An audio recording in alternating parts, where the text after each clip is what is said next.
వి gold trusted gold buyers. మీరు తాకట్టు పెట్టిన బంగారాన్ని విడిపించి ఈ రోజు ఉన్న మార్కెట్ సరైన గైడెన్స్ ఎవరిస్తారులేని గైడెన్స్ మనకు బుద్ధి ఉండాలి కానీ ఎవరిస్తారు. బట్ జరిగిపోయింది అలాగే. నాకు ఇప్పుడు అనిపిస్తూ ఉంటుంది, నేను ఆ రోజు చిరంజీవి గారు అడిగినప్పుడు వెయిట్ చేసి ఆయన కోసమే ఒక సబ్జెక్ట్ చేస్తుంటే బాగుండేది. ఇప్పుడు ఉన్న దాంట్లో అమ్మ నేను చిరంజీవి కామెడీ చేయగలిగే హీరోల్లో 1/1, 2, 3 చేసుకుంటే 1 to 5 ఆయనే ఉంటారమ్మా చిరంజీవి గారు. అయ్యి బాబోయ్, ఆయన అసలు చాలా తక్కువ మంది అది. అవును, టైమింగ్ వెరీ గుడ్ టైమింగ్ అమ్మా. టైమింగ్ అట్లా చాలా మంది కమెడియన్స్ కూడా టైమింగ్ లేదు, పాత కమెడియన్స్ కూడా లేదు టైమింగ్. చిరంజీవి గారికి ఉండే కామెడీ టైమింగ్ ఎక్స్ట్రాడినరీ టైమింగ్ అండి. అట్లా టైమింగ్ చాలా కష్టం. చెప్తున్నాను 1 to 5 ఆయనే ఉంటారు, ఇంకెవరిని ఉంటుంది దాని తర్వాత ఉంటారని నా ఫీలింగ్. అన్ని హీరోయిక్ సినిమాల్లో కూడా బాగా యాక్షన్ థ్రిల్లర్స్ లో కూడా ఆయన కామెడీ సీన్స్ ఉంటాయి, కొన్ని డెఫినెట్గా ఉంటాయండి. ఎంత సీరియస్ సినిమా అయినా సరే ఎక్కడో ఒక్కడో ఉంటుందండి ఆయన టైమింగ్ అమ్మా. Very good timing. Sir Rajendra Prasad గారు కూడా టైమింగ్ కి వాటికి పెట్టింది పేరు అంటారు. అవునండి, అవునండి, అద్భుతమైన నటులు. అవునండి, అవును. మీకే ఆయన మళ్ళీ జానర్ షిఫ్ట్ అయిపోయారు, కంప్లీట్ గా సీరియస్ అయిపోయారు. అవునండి. మీకేమనిపిస్తుంది సార్, కామెడీ ఆయన ఎలా ఉంటుంది? అయ్యో, రాజేంద్ర ప్రసాద్ గారు కామెడీ అమ్మ. ఇప్పుడు నేను చిరంజీవి గారే 1 to 5 అంటే ఆ స్థాయిలో ఉన్న హీరోలు అని చెప్పాను. కామెడీ చెప్పుకోవాలి తెలుగులో రాజేంద్ర ప్రసాద్ గారే కదమ్మా. అవునవునవును. ఆయన టామీ చేసినప్పుడు అసలు 2-3 సార్లు అయితే ప్రేమతో కాళ్ళకి నమస్కారం పెట్టేశాను. అదేం ఆ డాగ్తో అది ఆ ప్రేమ చూపించాలి. ఆ ప్రేమ చూపించాలంటే చిన్న మెడిసిన్ ఉందాం. మెడిసిన్ అంటే అది దాని ఫుడ్ లిక్విడ్ ఆయన మూతకు రాసుకునేవాడు.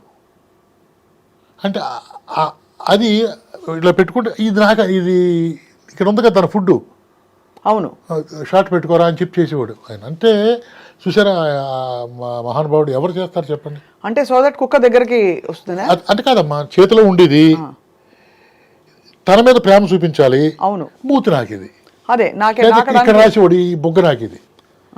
అది ఎంత బ్యూటిఫుల్ గా ఉంటది. అంటే ఆయన అంటే క్యారెక్టర్ లో వాళ్ళు నిమగ్నం అయిపోయారు. టామీని ఎక్కడ పట్టారు సార్ ఇంతకి? హరిరామ్ జోగయ్య గారు ఆయన మినిస్టర్గా ఉన్నప్పుడున్న పరిచయాలు పెట్టుకుని ఢిల్లీ నుంచి కన్యాకుమారి వరకు తిరిగేశాడు ఆయన. కన్యాకుమారి నుంచి ఇక్కడ వరకు తిరిగేశారు, ఎక్కడా లేదు. ఆయన కొలిగ్ ఒక ఆయన ఫోన్ చేసి, ఒక ఇన్కమ్ ట్యాక్స్ ఆఫీసర్ ఉన్నాడు ఎల్బీ నగర్లో, వాళ్ళ కొడుకు కుక్కలు అంటే ఇష్టం, వాడి దగ్గర చాలా బాగున్నాయి అని చెప్పి అడ్రస్ ఇచ్చారండి. నేను ఈయన వెళ్ళాం. వెళ్తే దాని పేరు భూగి. భూగి అందులో పెట్టుకున్న పేరు భూగి. మేము చేసిన ఇలా చెప్పారు సార్, రండి సార్ కూర్చోండి సార్ అన్నారు.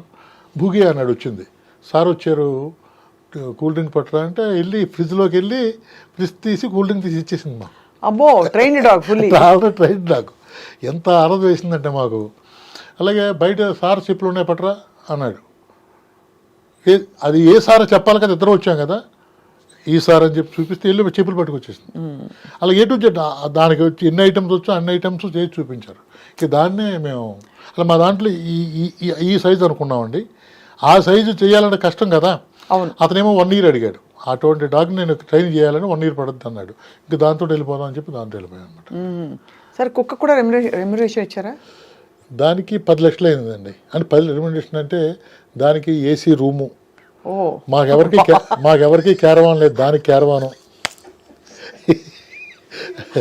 వినండి, ఎలా అంటే మే నెలలో షూటింగ్ చేస్తున్నాం అమ్మా. యాక్సిడెంట్ సీను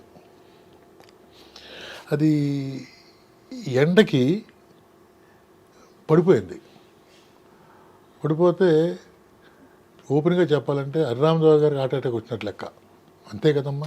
ఈ దాని మీద 2 కోట్లు పెట్టినప్పుడు అది వస్తుంది కదా. ఆయన కోపం వచ్చేసి ఇమీడియట్గా కారు వేసుకుని దాన్ని హాస్పిటల్ తీసుకెళ్ళిపోతే హార్ట్ స్ట్రోక్ వచ్చింది దానికి. కుక్కకి కుక్క అనకూడదు, భూగికి అమ్మా. దాన్ని అసలు ఆయన అంటే ఆయన డాగ్ లవర్ అండి. ఆయన ఆరో డాగ్ ఏదో లాస్ట్ డాగ్ ఆరో డాగ్ అండి, బాగా ఇష్టం ఆయన కుక్క. దానికోసం తీశారండి సినిమాలు. ఇంకా ఏదో ఇంట్లో మనిషికి వచ్చినట్టు ఆయన అక్కడే ఉండిపోయారమ్మా. ఉండిపోయి దాన్ని చేసి నాకు వార్నింగ్ ఇచ్చి మార్నింగ్ 7 నుంచి 9 వరకే దాని షాట్లు తీ, రోజులు ఎక్కువైనా పర్లేదు. మళ్ళీ సాయంత్రం 4 గంటల నుంచి 6 గంటల వరకే షాట్లు తీ, మధ్యాహ్నం మొత్తం తీయొద్దని చెప్పి ఒక హీరోకి హీరోయిన్కి లేని స్పెషలిటీస్ అని దానికి ఇచ్చారు ఆయన, భూగికి ఇచ్చారు. పూగికి ఇచ్చారు. అది బాబోయ్, అసలు ఇది ఒక ఎక్స్పీరియన్స్ మీకు. బాగా experience. అంటే అది కోఆపరేట్ చేయాలి, అవునండి, ఆ టైంలో షార్ట్స్ బాగా పడాలి కరెక్ట్ గా. అవునండి, చాలా అప్పట్లో గ్రాఫిక్స్ అవి కూడా లేవు కదా సార్, ఏదో గ్రాఫిక్ షాట్ మాయ చేద్దాం అంటే కూడా. ఒక్క షాట్ కూడా గ్రాఫిక్ లేదండి సినిమాలో. సార్ వేరే జానరస్ మీరు టచ్ చేయలేదు ఎక్కువగా? చేశాను, love.com అని ఒక సినిమా చేశాను, కొంచెం హెవీగా వెళ్ళాను. వెళ్తే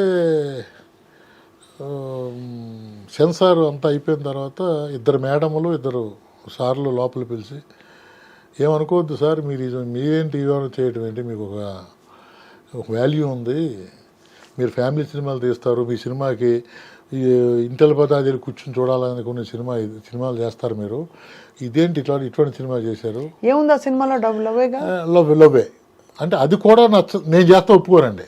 ఓహో, మీరు ఫ్యామిలీ అంతే. ఫ్యామిలీ అంతే. దాంట్లో కొంచెం రొమాంటిక్ సీన్స్ అవి ఉన్నాయండి. ఓహో, 7-8 సీన్లు కావాలి, తప్పదు ఆ సినిమాకి అంటే. బట్ ఇంకా అనవసరం అనిపించిందండి, వెళ్ళిన అనవసరం, మనం చేస్తే ఈ ట్రెండ్లోనే వెళ్ళాలన్న ఉద్దేశంతో. మరి దాసరి గారితో మీ ప్రయాణం ఎలా సాగింది సార్? ఎందుకంటే దాసరి గారు మొత్తం అంతా బరువైన డైలాగులు, అవునండి, బాగా సెంటిమెంట్, చాలా హెవీగా ఉంటాయి ఆయనవి. మీరేమో క్వైట్ ఆపోజిట్. సో మీ ఇద్దరికి ఎలా కుదురుకుంది? మరి యాక్చువల్గా దాసరి గారు మా గురుగారు కాదండి, ఆయన ఇండస్ట్రీ గురువు, నాకు తండ్రి. ఎందుకంటే ఆయన దగ్గర నేను పనిచేయలేదండి. హిట్లర్కి ఆయన చిరంజీవి గారు ఫాదర్ క్యారెక్టర్ వేశారండి, దానికి నేను కో డైరెక్టర్ని. దానికి ముందు ఆనియన్ బావ చేటన్ బావ అని చెప్పి శుభమస్తు సినిమా చేశారండి. సత్యనారాయణ గారు ఆయన బ్రదర్స్, మన జగపతి బాబు గారు, ఆమని, ఇంద్రజ హీరోయిన్లు అండి. దానికి నేను కో డైరెక్టర్ని. మద్రాసులో 31st నైట్ వెళ్ళి కవర్ తీసుకుని నమస్కారం పెట్టి రావటం తప్ప నేను సో అండ్ సో అని తెలియదండి. అంటే ఆయనకు కొన్ని లక్షల మంది కదమ్మా, దాంట్లో నేను ఒక్కడిని. నేను మోహన్ గారి దగ్గర పనిచేయటం, హిట్లర్ మోహన్ గారు, శుభమస్తు మోహన్ గారు, రెండింటికి నేను కో డైరెక్టర్ని. అప్పుడు నా మీద ఒక రకమైనటువంటి నా సెట్లో నన్ను చూసి ఆయనకు ఒక ఇంట్రెస్ట్ కలిగిందండి. నాకు క్షేమంగా లాభం కానీ ఆయనే క్లాప్ అండి. ఇది అయిన తర్వాత సినిమా చూశారండి, థియేటర్కు సినిమా చూశారు ఆయన, అంత అయింది, చాలా బాగా మెచ్చుకున్నారు. తర్వాత మళ్ళీ నేను ఆయన దగ్గరికి వెళ్ళలేదండి. మీ ఇంటికి వస్తే ఏం వస్తారు, మా ఇంటికి వస్తే ఏం చేస్తారు సినిమా చేసిన తర్వాత ఒకసారి ఆయన దగ్గరికి వెళ్ళారండి. మినిస్టర్ చేస్తున్నారండి, అప్పుడు బుకే ఇవ్వటానికి వెళ్ళా, కూర్చోమన్నారండి. కూర్చున్న తర్వాత ఏం చేస్తున్నావయ్యా అన్నారండి. అదే మొన్న సినిమా చేశానండి అని చెప్పాను, చిన్న ప్రాబ్లం జరిగినాయని తెలుసు ఆయనకి, అందుకనే పిలిచారు, వెళ్ళాను. తర్వాత ఆదివారం ఆడవాళ్ళ సెలవు టైటిల్ ఎలా ఉందో, చాలా బాగుందని, అయితే చేద్దాం అది నేను అని చెప్పి అక్కడి నుంచి జర్నీ స్టార్ట్ అయిందమ్మా. మెయిన్ ఏంటంటే అక్కడి నుంచి ఓపెన్గా చెప్పాలంటే వాళ్ళ బిడ్డలో బిడ్డకంటే చూసుకున్నట్లు లెక్క, అంటే అందరిని అలా చూస్తారు ఆయన. బట్ నా అదృష్టం ఏంటంటేనమ్మా, నా టామీ చూపించాను. రికార్డింగ్కి వెళ్ళే ముందు హరిరామజోగయ్య గారు ఒకసారి చూడండి మనోడు సినిమా చేశాడు అంటే, ఏమైనా థియేటర్కి రమ్మంటావా లేదు ఇంట్లో చూపిస్తాను సార్ అని చెప్పి హార్డ్ డిస్క్ పట్టుకెళ్ళి చూసిన తర్వాత ఆయన కూడా కళ్ళ నీళ్ళు పెట్టుకున్నారండి సినిమా చూసి. ఎంత ఖర్చు పెట్టావా, 4 కోట్లు ఖర్చు పెట్టావా అన్నారు. లేదు గురుగారు 126 అయిందండి అన్నాను. నమ్మలేదు ఆయన. ఇమీడియట్గా హరిరామజోగ గారికి ఫోన్ చేశారు, సినిమా చూశానండి చాలా బాగుంది, ఏంటి మనోడు ఎంత ఖర్చు పెట్టాడు అని. 126 అన్నాడు ఆయన. షాక్ అయ్యారండి. 1,26,00,000 అంతే అంతే షాక్ అయ్యారండి ఆయన.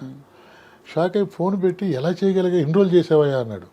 20 రోజులు యూనిట్ అండి, 3 రోజులు యూనిట్ లేకుండా 23 రోజులు కంప్లీట్ చేశాను సినిమా అన్నాను.